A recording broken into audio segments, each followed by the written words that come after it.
Llegamos hoy, amigo oyente, al libro de Proverbios y estamos seguros que usted ha comenzado a leer este libro y ya está diciendo, bueno, esto parece que no va a ser una historia muy emocionante lo que vamos a leer. Bueno, amigo oyente, sin embargo lo es. Esperamos poder andar a tiempo con el Espíritu de Dios en este libro porque aquí tenemos un verdadero mensaje para cada uno de nosotros. Creemos que tiene cierta inclinación hacia los jóvenes del presente. Y opinamos que deberíamos incluir aquí también a las jovencitas, porque este mensaje es para la juventud de una manera muy especial, porque este es un día, como siempre lo ha sido, cuando la juventud está buscando respuestas a las preguntas que se presentan en la Biblia. Quisiéramos que usted preste atención especial a la forma en que comienza este libro, porque no es algo que ha sido preparado de una manera descuidada. Tiene un mensaje muy directo, como podremos notar al leerlo. Ahora sabemos que hay muchas personas que piensan que podemos tomar este libro y sacar un proverbio de aquí y otro de allá. Y bueno, creemos que de cierto modo eso está bien hacerlo. Pero lo que deseamos destacar es que cuando tomamos un proverbio y lo examinamos, deberíamos ponerlo de nuevo donde corresponde, porque los diamantes corresponden al marco donde están engastados. Y el marco aquí es el libro de Proverbios. Ahora hay algunos que tienden a leer el libro de Proverbios de la misma manera en que un hombre dijo que leía el diccionario. Este hombre dijo, a mí me gusta mucho leer el diccionario. Lástimas que las historias allí son tan breves. Bueno, amigo oyente, quizá usted sienta lo mismo acerca de este libro de Proverbios, pero no creemos que sea esa clase de libro. Ahora escuche usted cómo comienza. Comienza diciendo aquí en el versículo 1, los Proverbios de Salomón, hijo de David, rey de Israel. Ahora eso identifica al mismo comienzo del libro a su escritor, y como ya hemos dicho antes, los primeros proverbios fueron escritos por él. Los otros fueron coleccionados por él y colocados aquí en este libro. Luego encontramos más adelante que otras personas probablemente reunieron otros de los proverbios de Salomón.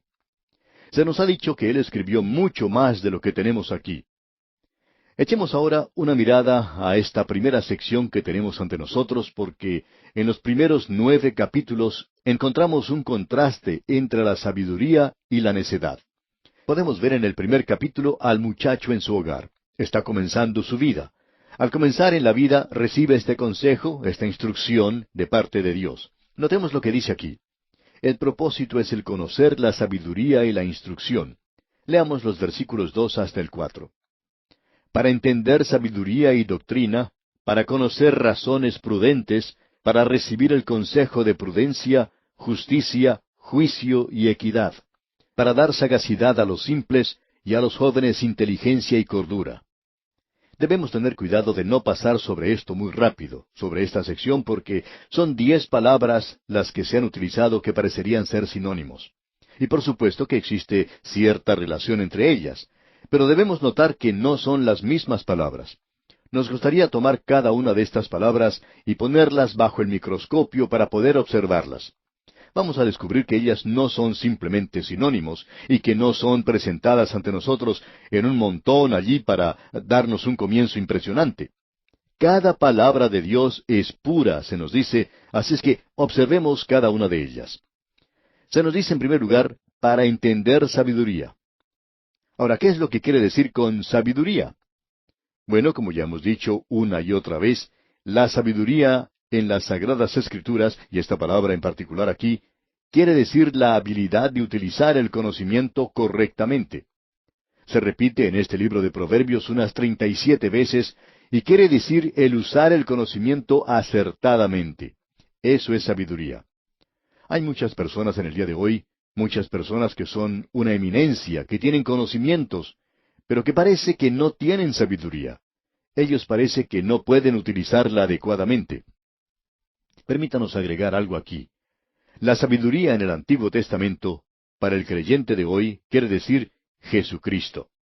En la primera epístola a los Corintios, capítulo 1, versículo 30, se nos dice, Mas por Él estáis vosotros en Cristo Jesús, el cual nos ha sido hecho por Dios sabiduría. Note bien, sabiduría, justificación, santificación y redención. Y amigo oyente, la sabiduría es número 1. Cristo es la sabiduría para el creyente del día de hoy.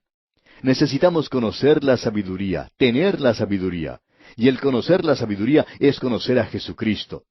Pablo dijo que esa era su ambición, que pueda conocerle a Él. Esa era la ambición de la vida de Pablo, el apóstol. Ah, amigo oyente, que esa sea la ambición que domine su alma y mi alma en el día de hoy. ¿Cuánto lo necesitamos? Yo lo necesito, usted también lo necesita, de eso estamos seguros. La sabiduría aquí, por tanto, es Cristo. Y es la habilidad de poder usar el conocimiento acertadamente. Usted se da cuenta, amigo oyente, que el conocer a Cristo es no llegar a ser necio, es el ser una persona sabia. En cierta ocasión había un cartel que decía, los hombres sabios todavía están yendo hacia Él. Bueno, usted quizá no sea inteligente cuando va a Él, es decir, a Cristo, pero cuando usted le conoce a Él, entonces tiene sabiduría. Bueno, la segunda palabra que tenemos aquí es doctrina o instrucción. Para entender sabiduría y doctrina, dice. Ahora, ¿qué es lo que queremos decir con instrucción? Se menciona unas 26 veces aquí en Proverbios, y lo interesante de ver es que a veces la misma palabra en hebreo es traducida por la palabra corregir o castigar, y eso es interesante. Por ejemplo, podemos leer en Proverbios capítulo 13, versículo 24, el que detiene el castigo a su hijo aborrece, mas el que lo ama desde temprano lo corrige. Así es que el corregir aquí quiere decir en realidad dar instrucción. Y por tanto esta palabra instrucción quiere decir que usted tiene que enseñar por medio de la disciplina. Y eso es algo que se ha perdido de vista en la actualidad. Para ilustrar cuán lejos de esto que se menciona en la palabra de Dios estamos en esta sociedad contemporánea, se nos dice que la razón por la cual se pone a los hombres en la prisión es para disciplinarlos y para corregirlos. Permítanos decirle, amigo oyente, que ese nunca fue el propósito en la palabra de Dios al tratar con los criminales. El propósito es el de castigar, el de juzgar. No queda ninguna otra razón. Así es que cuando usted está tratando con un hijo, usted tiene que disciplinarlo porque eso es parte de su instrucción. Usted tiene que castigarle. ¿Y qué quiere decir todo esto? Usted tiene que enseñarle a él por medio de la disciplina y no por medio de penalidades. Escuchamos decir con frecuencia, ese niño debe ser castigado. No, amigo oyente, ese no es el propósito. ¿Por qué toma usted a Juanito y le da unos cuantos correazos cuando hace algo malo? Y espero que lo haga. ¿Por qué lo castiga? ¿Para mortificarlo? Claro que no. Lo hace para enseñarle por medio de la disciplina. Para darnos cuenta entonces que en este día en que vivimos nosotros tenemos todas las cosas confusas, creemos que necesitamos regresar a los propósitos de Dios. Dios dice que la instrucción es enseñar por medio de la disciplina. Podemos ver lo que ocurre en la enseñanza en el día de hoy. Se habla acerca de la enseñanza y de métodos nuevos. ¿Y qué pasó con el antiguo método de enseñar por medio de la disciplina? Eso es algo que ya ni figura en los colegios del presente. Creemos que la disciplina es algo que nuestros colegios y escuelas necesitan urgentemente en el día de hoy. También es muy necesario en el hogar en el presente. A cierto hombre se le preguntó, a un padre por supuesto, ¿golpea usted a sus hijos? Bueno, contestó él, solo en defensa propia. Y a lo que se ha llegado en el día de hoy, amigo oyente, es que los hijos están educando a los padres en la forma en que ellos deberían haber sido criados y están disciplinando a los padres en el día de hoy. ¿Cómo le parece? En cierta ocasión, un joven muchacho fue a su papá y a su mamá y les dio un discurso de cómo se deberían comportar, y en ese mismo momento, ese joven estaba bajo la orden de un juez. Él estaba bajo arresto y libre bajo fianza, y aún así él estaba tratando de dar una lección a sus padres. Bueno, quizá los padres necesitaban una lección, pero el hijo, por supuesto, no era quien la tenía que dar. Él no era quien debía presentarla. Como usted puede ver entonces, amigo oyente, el enseñar por medio de la disciplina es instrucción. Y Dios, nuestro Padre Celestial, en la actualidad, nuestro Dios está realizando algo bueno al enseñarnos de esa manera. Creemos que aprendemos mucho mejor cuando Él nos toma de la mano y nos da una golpiza, por así decirlo. Y esas lecciones son algo bastante impresionantes para nosotros. Llegamos ahora a otro dicho aquí en el libro de Proverbios donde se expresa para conocer razones prudentes. Esto que se refiere al conocimiento aquí en realidad quiere decir inteligencia. También hoy tenemos otra palabra, discernimiento. Hoy necesitamos reconocer que Dios espera que utilicemos nuestra inteligencia. Él espera que utilicemos gran parte del sentido común santificado. Estas son palabras maravillosas como podemos apreciar. Veamos ahora lo que dice el versículo 3. Para recibir el consejo de prudencia, justicia, juicio y equidad. Escuchamos las instrucciones para la sabiduría, y aquí tenemos la palabra justicia, que es rectitud. Y eso quiere decir un comportamiento correcto. Cierto profesor de sociología tenía por costumbre preguntar a sus alumnos, bien, ¿qué es lo correcto? Bueno, podemos contestar que aunque quizá no lo conocíamos antes, ahora podemos decir que es Dios y que es correcto, que Dios es justo, que Dios puede separar la luz de las tinieblas, que Dios es quien dice que es bueno tener una separación entre la luz y las tinieblas. Ahora yo no puedo hacer que salga el sol, ni que se ponga el sol tampoco. Solo Dios está controlando este universo. Él hace la luz, Él hace las tinieblas. Dios es quien determina lo que es bueno y Dios es quien determina lo que es malo. Usted puede decir hoy, bueno, ¿es correcto hacer esto? ¿Es correcto? ¿Está bien, amigo oyente? Si Dios dice que está bien. Alguien dirá, ¿y está mal hacer esto? Bueno, es malo si Dios dice que es malo. Lo bueno y lo malo en el día de hoy, amigo oyente, no son términos relativos, excepto en las mentes de aquellos contemporáneos.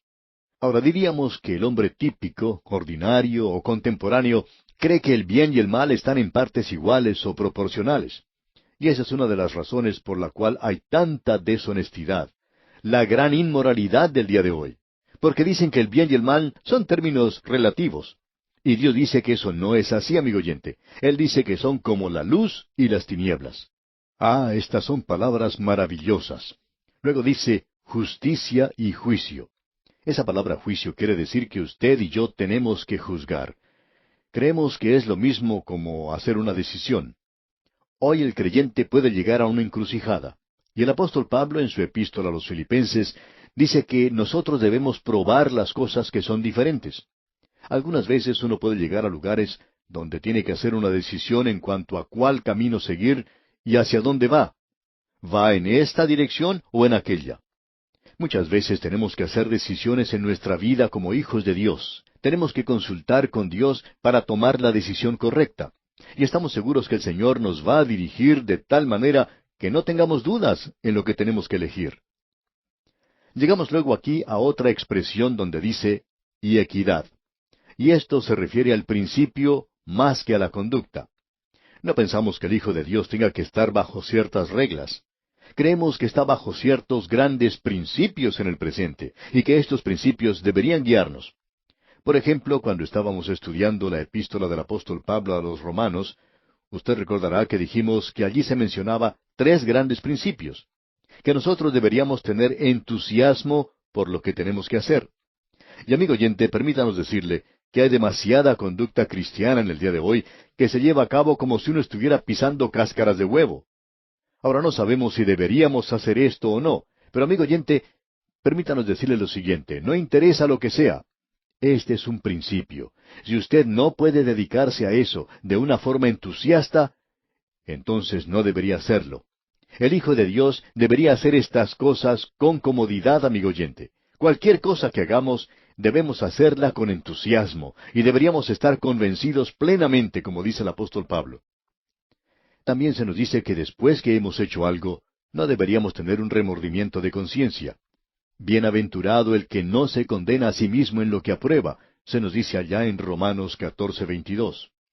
Hay muchas personas que en la actualidad dicen, ¿cómo desearía no haber hecho eso? Bueno, no me tiene que preguntar a mí. Bienaventurado el que no se condena a sí mismo en lo que aprueba. Ese es un principio. No es una regla, sino un principio. Usted puede aplicar eso en cualquier cosa. Y si usted puede mirar hacia lo que hizo en el día de ayer y decir, aleluya, fue un gran día para mí. No interesa lo que usted haya hecho, amigo oyente. Eso fue algo correcto. Ese es un gran principio, ¿ve usted? Y luego tenemos otro gran principio. Debemos llevar nosotros la carga de los demás y no satisfacernos a nosotros mismos. Por tanto, debemos reconocer si lo que estamos haciendo puede ofender a nuestro vecino. ¿Ofende esto a mi hermano? Esos son grandes principios de conducta, amigo oyente, que deberían guiar al creyente. Bien, sigamos adelante, ya que hemos pasado bastante tiempo en esto. Notemos lo que sigue diciendo este libro de Proverbios. Se nos dice aquí en el versículo 4, para dar sagacidad a los simples. Ahora, ¿qué es lo que quiere decir eso? Bueno, creemos que esto se usa mucho en estos días en la televisión. Debemos ser prudentes, eso es lo que se dice. Eso en realidad quiere decir que debemos ser sabios en lo que hacemos. El Hijo de Dios no debe actuar neciamente. Hay algunos matrimonios jóvenes que cometen una equivocación al ir al campo misionero. Ciertos jóvenes simplemente cerraron los ojos a la realidad y salieron al campo misionero. Se les había urgido que no lo hicieran, pero ellos fueron y regresaron fracasados. En realidad, ellos hicieron un desastre de esos días al tomar esa acción. ¿Por qué? Porque no fueron prudentes. Usted tiene que ser sabio en lo que hace, amigo oyente. Usted recuerda lo que el Señor Jesucristo dijo: Sed pues prudentes como serpientes y sencillos como palomas. Notemos lo que dice ahora. Y a los jóvenes, inteligencia y cordura. Bueno, la inteligencia aquí se refiere al conocimiento e información que es buena para él. En cierto laboratorio científico de una universidad, se había colocado un cartel que servía como distintivo de los estudiantes de ese lugar, en el cual se leía lo siguiente: Lo principal para el saber es saber dónde hallarlo. Y esa es la razón por la cual es bueno tener la Biblia a mano y acostumbrarse a leerla, porque si usted no sabe, usted puede estar seguro de encontrar allí lo que necesita. Ahora, la última palabra que se utilizó en este versículo fue cordura. Ahora, ¿qué es lo que quiere decir cordura? Eso quiere decir cuidado, previsión. Y esto es especialmente para los jóvenes, ya que generalmente los jóvenes no tienen mucha previsión. Debo decir honradamente que cuando yo era joven era así. Quizá lo sea en alguna manera, ya que me olvido de muchas cosas, pero nosotros debemos ser más cuidadosos. Cuán hermoso es encontrar a un creyente que es atento y que piensa bien lo que hace. Hay veces que nuestros amigos nos sorprenden con las cosas que hacen por nosotros, especialmente si tenemos necesidad de algo. Hay creyentes maravillosos que son muy cuidadosos, piensan en los demás, y esa es una característica que nosotros deberíamos tener. Este libro de Proverbios nos va a ayudar mucho con todas esas palabras, y las podremos incorporar en nuestras propias vidas. Ahora, al llegar al versículo 5, notamos que salimos un poco de esta área. Allí dice en este versículo 5 del capítulo 1 de Proverbios: Oirá el sabio y aumentará el saber, y el entendido adquirirá consejo. El hombre sabio oirá. Esta ha sido una característica de los grandes hombres, los cuales nunca llegan a un nivel desde el cual piensan que ya han aprendido todo. En cierta ocasión se presentó un joven artista en la televisión. Él había llegado a la fama de una manera meteórica. Y una de las cosas que lo caracterizaban era su arrogancia. Él sabía todo. No creemos que sería posible decirle nada a una persona así. Pero aquí se nos dice: oirá el sabio. Y sigue diciendo: y aumentará el saber, y el entendido adquirirá consejo. Ese, amigo oyente, es un desafío, un reto para nosotros al entrar a este libro de Proverbios y estudiarlo. Lo que Salomón va a decir aquí es que si usted es lo suficientemente inteligente, escuchará lo que se dice aquí en este libro. Amigo oyente, no es escuchar lo que yo tengo que decir, sino escuchar lo que el Espíritu de Dios tiene que decir en este libro de Proverbios. Y ya sabemos que tiene algunas cosas muy selectas que decirnos en este libro. Son grandes verdades expresadas en frases muy pequeñas. Y aquí, amigo oyente, vamos a detenernos por hoy.